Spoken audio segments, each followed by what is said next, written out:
I have a goal of finishing early so we can all go get some pizza. We down with that? Yeah. Today's the free pizza for tuition-free day or whatever it's called. Yeah, download day or whatever. So, yeah, whatever you call it. Yeah. Okay, so what we're going to look at is AC circuits. We're going to talk about AC circuits in class today as well as in lab today, as well as in class today. And I'm going to start with the transient circuit. So transient circuit is when you change from one DC state to another DC state. An AC circuit is when you're continually changing. So there's obviously a connection between the two. So we start with the transient to lead us into the DC, or the AC. So here's a picture showing a transient circuit containing a capacitor. Now capacitors, we have learned that for a capacitor, C is equal to Q over V. That's how we define the capacitance.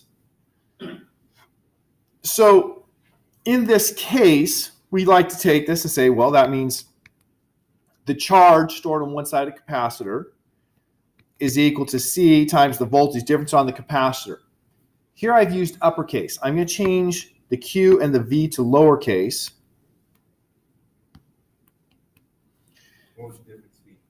What would the difference be? Right. There's got to be some reason. In theory, the capitals are constant. The lowercases can vary. So now I'm changing. So I'm saying, okay, if I put more voltage on the capacitor, the charge is going to increase. And then I simply take the derivative of both sides. And you might say, why would you want to take the derivative of both sides? What would make you do that to get to the end? So I'm going to take the derivative of both sides. So taking the derivative of both sides with respect to time, C is a constant, so that's equal to C, the voltage capacitor dt. But what do we usually call dq dt? We have a name for that.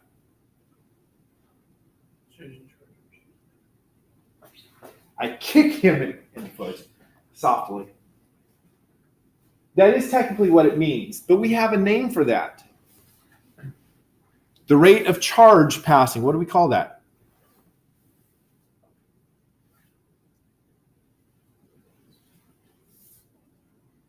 If it was water, what would we call the rate that the water is passing? Current. So the current through the capacitor is equal to the dq of the capacitor dt. And so what we end up with is the current going through the capacitor is equal to the capacitance times the derivative of the voltage across the capacitor divided by time, or with respect to time. Well, that allows us to now take a circuit and make a differential equation for the circuit with Kirchhoff's voltage law. So I'm going to go to here's my next slide where I worked that out. You can see right there. And so now I'm going to, now I'm going to apply it to this circuit.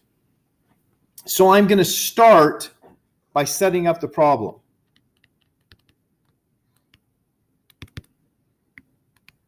That's a colon there.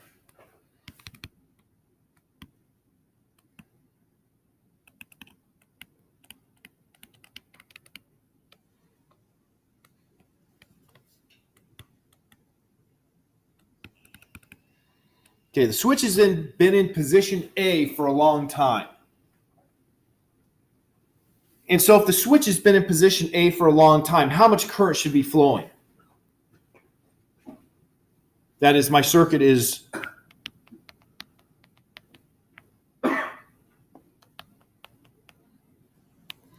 if my circuit has been like this for a long time, how much current do I have flowing?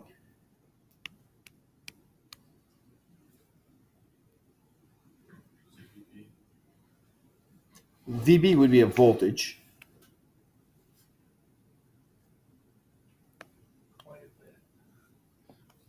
The answer is the opposite of quite a bit.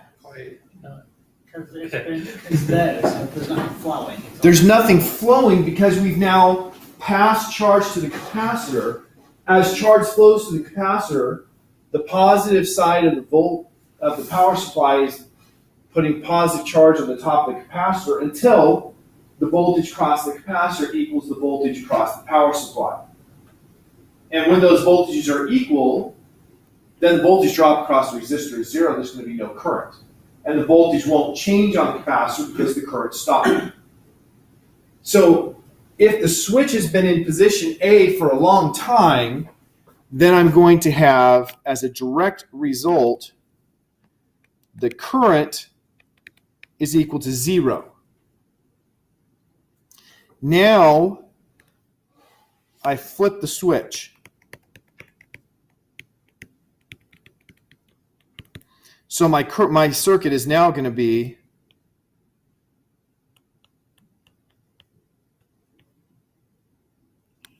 like this. Now, which side of the capacitor should be positive in my picture up here in the top right? The top or the bottom? Wait, the one you drew? Yeah, the one I drew up here. The top should be positive. Okay, the top should be positive because it's connected to the positive side of the battery. So this is positive, this is negative. So I'm going to mark that the same here, positive, negative. And I didn't mean to have that little stub there. So I have my capacitor, my resistor. At the instant I flip my switch, one thing about the capacitor has to stay the same. The capacitor has a certain number of electrons, excess on one side and missing on the other. When I flip that switch, the electrons can't suddenly disappear or jump across the capacitor. So the Q has to remain the same from before until after I flip the switch. If the Q stays the same, since the capacitor voltage was V capacitor is equal to Q capacitor over C, then the voltage across the capacitor has to remain constant when I flip the switch. Right? Otherwise, you have charge that magically disappeared. So I'm going to start voltage capacitor at time 0 is equal to voltage capacitor before flipping the switch. So that's an important starting point. That's the voltage before I flip the switch. By the way, another way of showing that the voltage can't change is to look at this relationship right here. Since I is equal to C dV dt,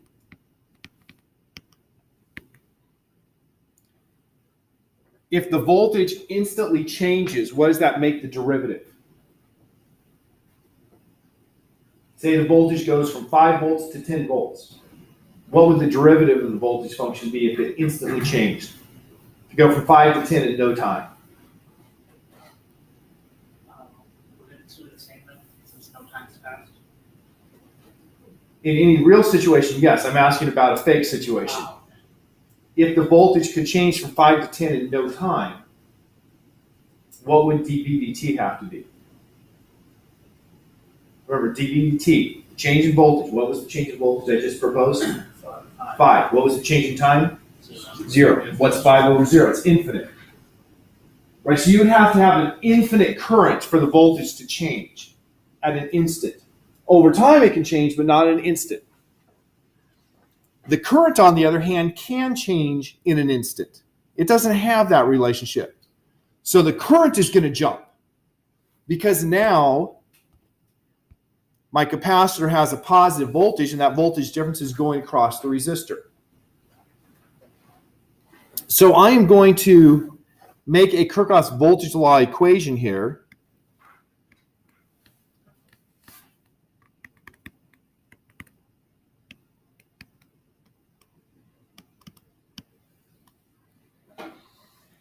So in this case, I'm going to start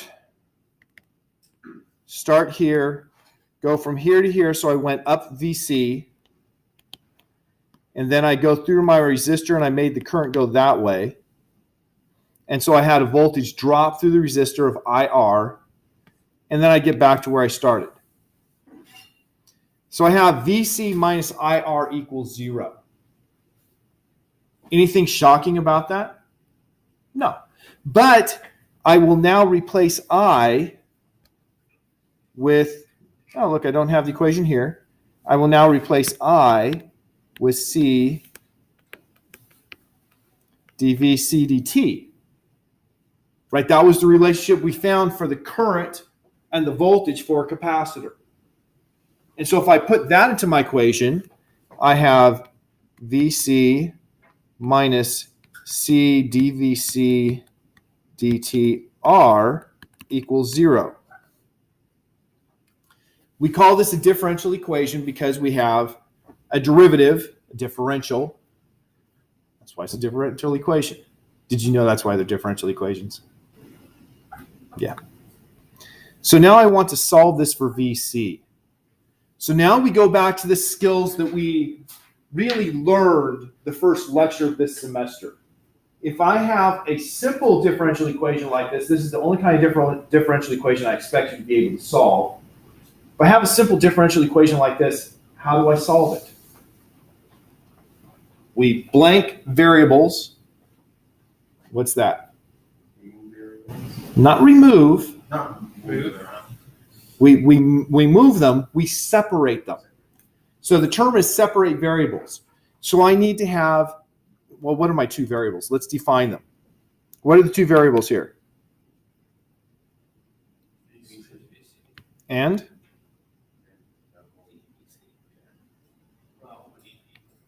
time. And so when we separate variables, we need to have the D's on top, and they need to be one side, the equal side has only T's, the other side has only VC's. So let's just do this real smoothly here. First, I'm going to move this over. So I'll have VC is equal to RC dVC dt. Now I said I need the D's on top. So I'm going to have to multiply both sides by dt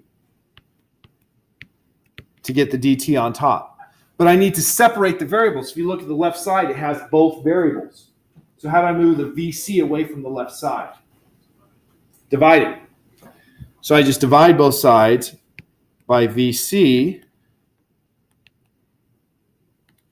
And now those canceled, so I only have dt on the left side. So I have d over VC. I have that RC part. I'm going to go ahead and divide both sides by RC to get it over with the T. So now I have an equation, and I have not been very efficient with my space. I'm just going to move over and continue with what my equation is. I have dt over RC is equal to dVC over VC.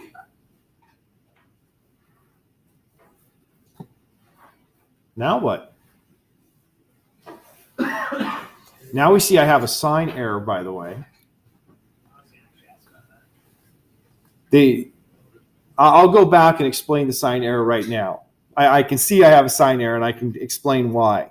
And actually, it comes from, where's my picture? I have a picture right here. Okay, this is the one with inductors, but I need a similar one with a capacitor. The similar one with the capacitor, I will just draw it here. We define the voltage and the current directions with the same rules that we do for a resistor. So if the current is going down through here, then that means that I have it defined like this. So my voltage direction and my current direction are tied together. If I look back at my picture here, I just said the voltage across the capacitor and didn't pay attention. I have my current going like this, right? That's the direction I made my current, you see at the top. But that means that I really should have had the bottom was positive and the top was negative. And so that would have changed the sign right here. And so then I just have to carry that through. And now my signs are correct. So you can see the importance of paying attention to which side's positive and which side's negative. I didn't pay attention and it caused me to make a mistake. So now we're at the point where we integrate each side independently. I'll integrate this from time initial equals 0 to time final, and from voltage capacitor equals voltage capacitor initial to voltage capacitor final. What do I get for the left side integral? Negative T over C. And for the right side integral? Does VC1. Natural log of VC. Now for both of these, I need to put in the limits actually. This is going from VC initial to VC final, and from 0 to time final. So putting in the limits, natural log of VC final over VC initial equals minus T final over RC minus 0. No point in writing a minus 0, so I'm going to erase it. I want to solve this for the voltage. How do I know I want to solve it for the voltage? Well, usually that's what I want. I might have wanted to solve it for time, right? What is the time for it to drop to half the voltage? Well, then I would have wanted to solve it for time. So it depends on your problem, but typically you want to solve it for voltage. So I use the inverse function of natural log. What's the inverse function of natural log? So I do e raised to on both sides, and I have VC final over VC initial equals e to the minus T final over RC. Now let's relax the finals, that is just drop the F's now that we don't have an integral involved. And finally I have the voltage across the capacitor is equal to the voltage initial across the capacitor e to the minus T over RC. That's how we find the voltage at any time in a transient RC circuit. Come back up to here, and you notice my equation here looks a little bit different. Fundamentally, there's one more variable here. What's the one more symbol? What's the symbol here that wasn't in this equation?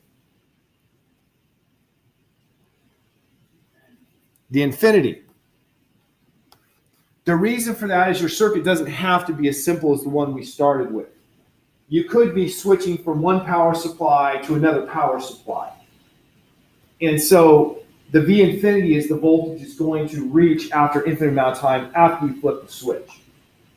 And obviously we didn't do the work to show that eventuality, but this is the way the equation comes out with that eventuality. So we have the voltage function as a function of time for the capacitor when it's switching. And how do I find the current function from the voltage function?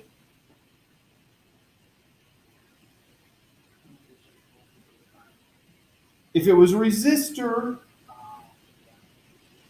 we would have, well, actually it's I is equal to V over R. What you were at was getting closer actually, because for the capacitor, we had I capacitor is equal to C dV capacitor dt.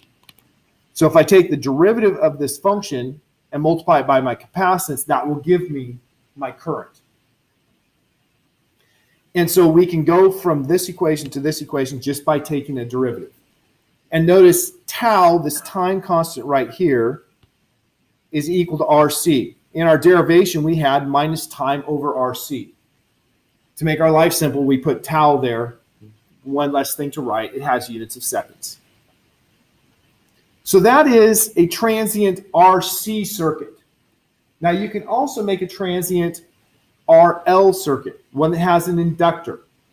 Because of time, because we want to try to finish and get to the pizza, I'm not going to do the inductor problem here. We're going to go straight to the AC circuit.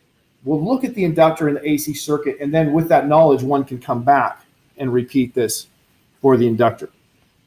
So this is the circuit we're using in the lab today. This is called a series RLC circuit.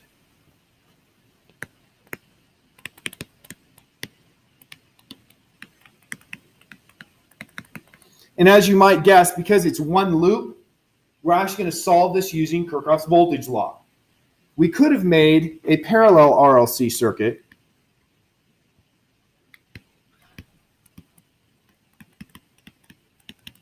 in which case we would have had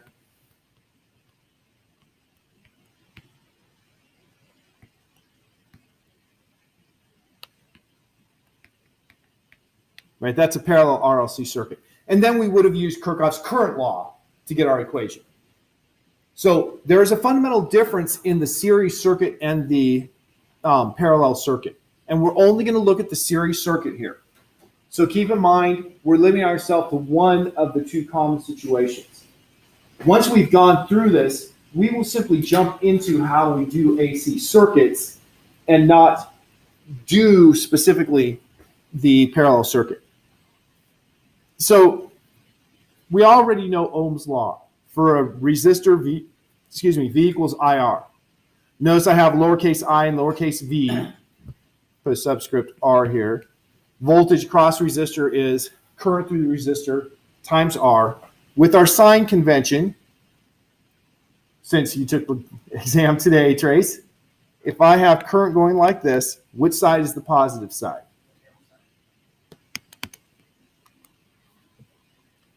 So we have to remember that sign convention.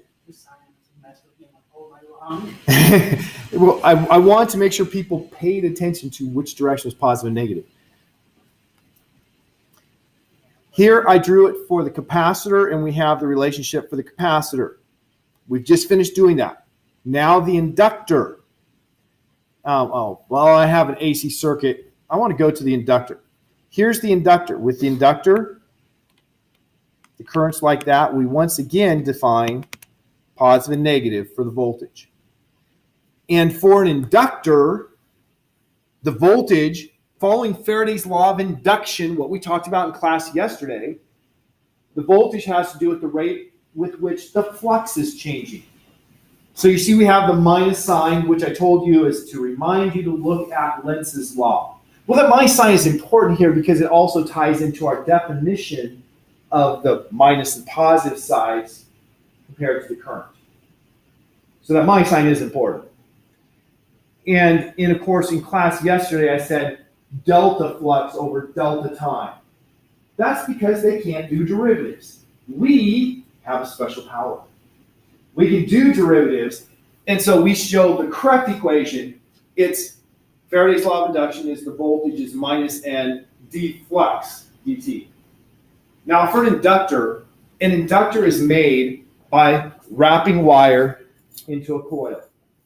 So if this was insulated, it's not insulated, so it wouldn't be an inductor. But if it was insulated, this would be an inductor.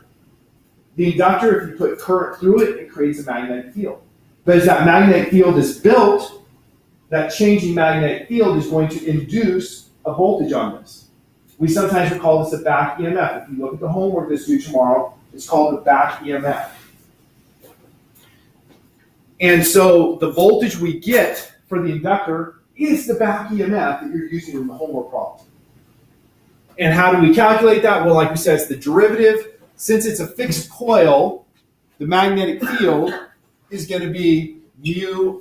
If it's an air coil, it's mu aught. If it's not an air coil, it's going to be mu. Times the number of turns, times the current, divided by the length of my inductor. Then we have the area from the flux, and cosine, well, for the coil, the area is going to be, parallel to the magnetic field, so cosine is 0. So cosine 0 is just 1. I put it there for completeness because, for instance, in your homework problems, if you have something where you have a coil that's rotating the magnetic field, then the theta is changing with time, and you have that showing up in the derivative. Mu is not going to change, so that's a constant. It can move across the derivative sign. And the number of coils is not going to change. It can move across the sign. A is not going to change. It can move across the derivative. And of course, 1 is not going to change. It can move across the derivative. So moving things across the derivative, why do I have n here and n squared there? I'm trying to get this straight in my head right now. Because there's already an n outside. Yes, because there's already n outside. Yeah, I was like, I know that's correct. Yes, because there's n outside. Thank you. So I have mu on n squared times the area divided by the length times the derivative of the current. So we take this here and we say this here is the inductance. Notice I used a script L for length so I wouldn't get confused with L, the symbol for inductance. And so the voltage is L di dt. Now, I said that minus sign is important. The minus sign disappeared here because of our direction plus and minus. It has to do with the direction of the plus and minus, and that's why it's disappeared. So the minus sign up there to remind us of Lenz's law was opposite direction. I'm not super concerned about it because what I really care about is you understand the voltage should be related to the rate at which the current is changing. And then with your sign convention, you decide which sign to put out front. So we have a relationship between the voltage across the inductor and the current, the voltage across a capacitor and the current, and the voltage across a resistor and the current. But notice the voltage across the inductor was L di dt. For the capacitor, it was I for the capacitor is equal to C dV capacitor dt. The derivative for the capacitor's voltage meant that the voltage could not jump. The voltage has to have a continuous function. So if we take that same logic and we apply it to the inductor, what cannot jump for the inductor?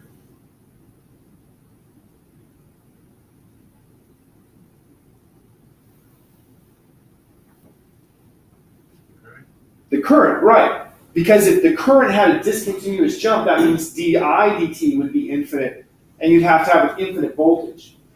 So a capacitor stabilizes the current, whereas a capacitor stabilizes the voltage can't jump. An inductor stabilizes the current. So they have fundamentally different things they'll do to help us. If we want a stable current, we could use an inductor. If we want a stable voltage, we can use a capacitor. Different things you want to stabilize, different elements in there. Good to know, right? If you're ever going to design an electric circuit, have those ideas in your head. And finally, for a resistor, we have that relationship. So those relationships are going to be the fundamental relationships we use to solve an AC circuit. Now I'm going to come back to this circuit here that's simplified. It just has a resistor and a capacitor. It's simplified because it only has 2 things instead of 3. And so in this case, I'm going to make a Kirchhoff's voltage law equation. So if I define the current as going like this,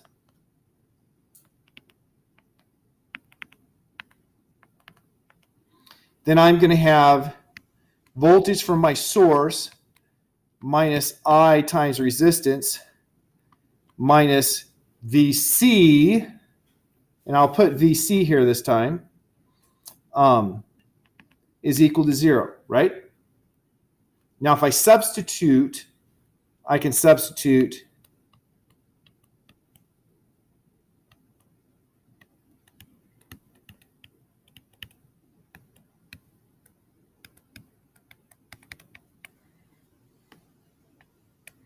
and I have this equation. That should look familiar, doesn't it? Yeah, it's the same as we had before, except for now I have a source in it. And so in this case, there's actually 2 solutions you get. One is the transient solution that we already did, and one will be the particular solution, the one with the Vs in it. So obviously, we're going to focus on the one with the Vs in it, the particular solution. One thing I want to point out, though, if I have a current I is equal to I max sine omega t going through this circuit, then the voltage across the resistor is equal to IR is equal to RI max sine of omega t, right? But the voltage across the capacitor, since I know that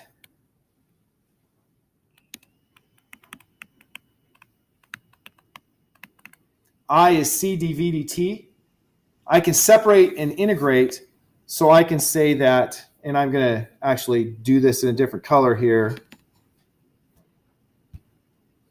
Come on.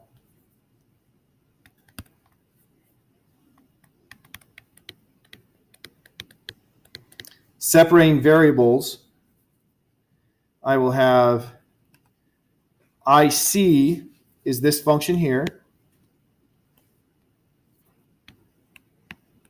So I max sine of omega t is equal to C dVc dt.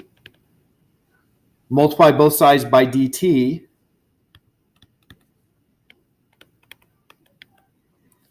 And let's just go ahead and divide both sides by C. And I have dVc is equal to I max over C sine of omega t dt. One side is only voltage capacitor, the other side is only time, so I can integrate these independently. And what I will get is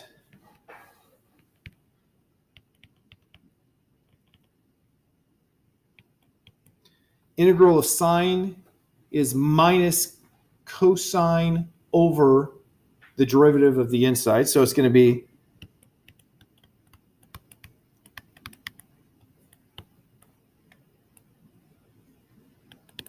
here I did it without limits, just to make my life easier. So I probably shouldn't put plus C since C has a meaning here. I'll put plus D. D is my constant. So my voltage across the capacitor is going to vary. The D, of course, is going to turn out to be 0. It's going to vary, but it's going to be a cosine.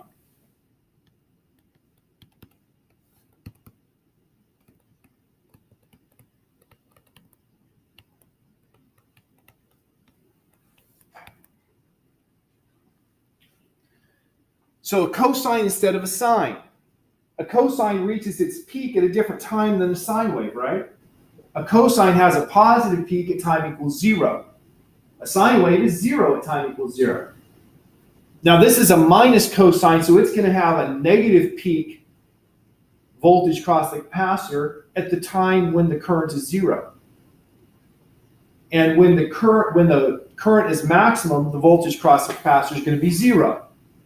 And then the capacitor is going to reach its maximum voltage when the current is back to 0 but going down. So the voltage across the current reaches its maximum before the voltage across the capacitor does. So we say that the voltage leads the current leads the voltage because it reached its maximum at an earlier time than the voltage did. By how much? Well, the phase difference between the cosine and sine is 90 degrees. So we have the current leads the voltage. We have a mnemonic for this. It's ICE. Current, parenthesis, NT, leads. E for EMF, because it was induced EMF, right?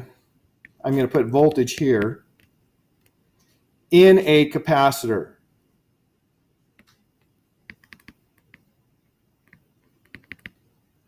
So ICE is a mnemonic to tell you that current is going to reach its peak at an earlier time than voltage does by 90 degrees for a capacitor. Now, if we did the same thing, but we had an inductor, we have the same current, but instead of capacitor, we have an inductor, then we would have had the voltage through the inductor is L di dt. So I would be taking the derivative again of sine omega t.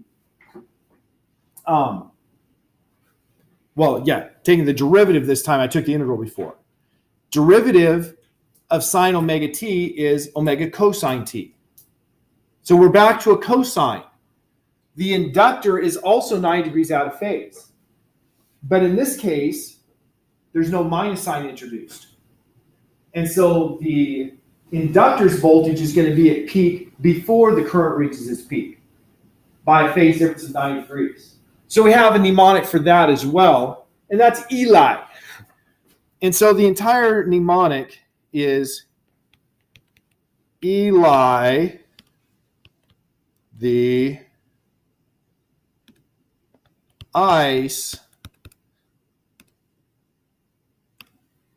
man. So E stands for voltage. So voltage leads current in an inductor. And what was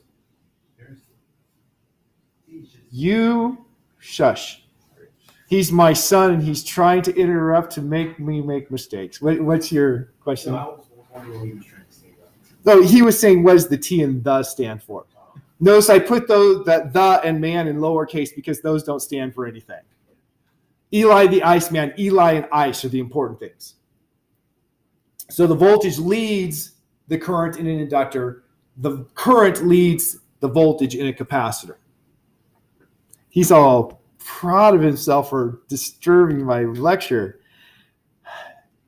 Someday. Here's a circuit that has both a resistor and a capacitor. I have this circuit so I could just do that same calculation comparing, or resistor and inductor, excuse me. I have this so we could do the calculation that I just did quickly. Now let's go to the full-on circuit. So the full-on circuit, if I have current I going through everything, then I'm going to have voltage through the resistor is equal to I max R sine of omega t. Voltage through the capacitor is equal to minus I max cosine of omega t over omega c. We worked that out already. And then the voltage through the inductor is going to be I max L omega cosine of omega t. Notice when you took the derivative, the omega comes out on top. When you did the integral, it went on bottom. And because our relationship was VL is equal to L di dt, that's why there's an L up here on top. Two things to note. One is the phase differences that I've been focusing on. That you're going to have the capacitor voltage and the inductor voltage are 180 degrees out of phase. That is, the voltage across the inductor will be maximum when the voltage across the capacitor is minimum, and vice versa. So they're going like this. And the voltage across the resistor is in between. So they're all in different phases. You're going to have different maximum voltage at different time. That takes us back to our first slide, actually. I think in the first slide. Nope, I don't have it here. I guess it's the first slide in the lecture I'm going to give before lab today. I did all of the lectures at the same time, and hopefully I won't get my quantum lecture confused with this. So a second thing is each one of these is proportional to the current. And so we make an Ohm's law equivalence that says the voltage across the resistor is I max R times sine of omega t. The voltage across the capacitor is I max We call it x sub L times sine of omega t minus 90 degrees. And, oops, I put C when I meant L. And voltage across the capacitor is equal to I max x sub C sine of omega t plus 90 degrees.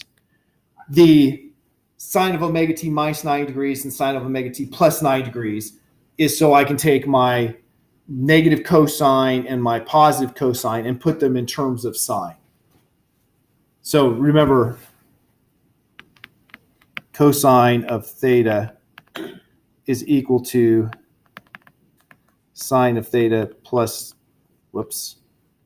90 degrees. So hopefully I put those in correctly with the signs because I didn't think about it carefully.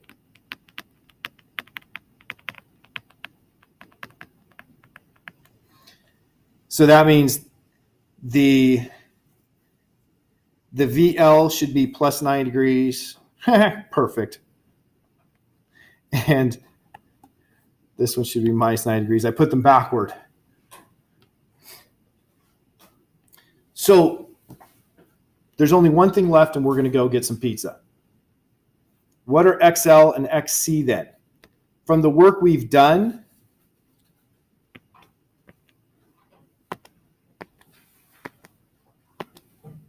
getting rid of those parentheses, the capacitor voltage was multiplied by 1 over omega c, right? It was current times 1 over omega c and then minus cosine omega t. So XC is equal to 1 over omega c. XL, looking at the inductor, that was just L omega. We call the X's reactances. A resistor resists charge going through. That is, it's going to take energy away from the charge as you force it to go through. A reactor responds or reacts when you make charge go through, but it doesn't take away energy. It stores it. An inductor will store the energy in the form of a magnetic field. A capacitor will store the energy in the form of an electric field. And then it will give the energy back. So it didn't take it away like a resistor. Resistors are never going to give it back. The energy is dissipated as heat. And so that's why we call those reactances. But they are going to have units of ohms because voltage times reactance. So they have units of ohms, and they just have different phases. And so we're going to talk about the phases for lab this afternoon. That's enough for this morning. Questions? Michael, got a question? I feel like, so basically in all these equations for capacitance and inductance that we can use because they are, they measure different optics of different parts of the circuit. Well, they respond to current differently, but in a predictable manner. And so this is how we deal with them responding to current. And in lab this afternoon, we'll see how we deal with them in the circuit. So here we've just gotten the calculus version of how it starts out. All right, let's go get some pizza, y'all. And remember,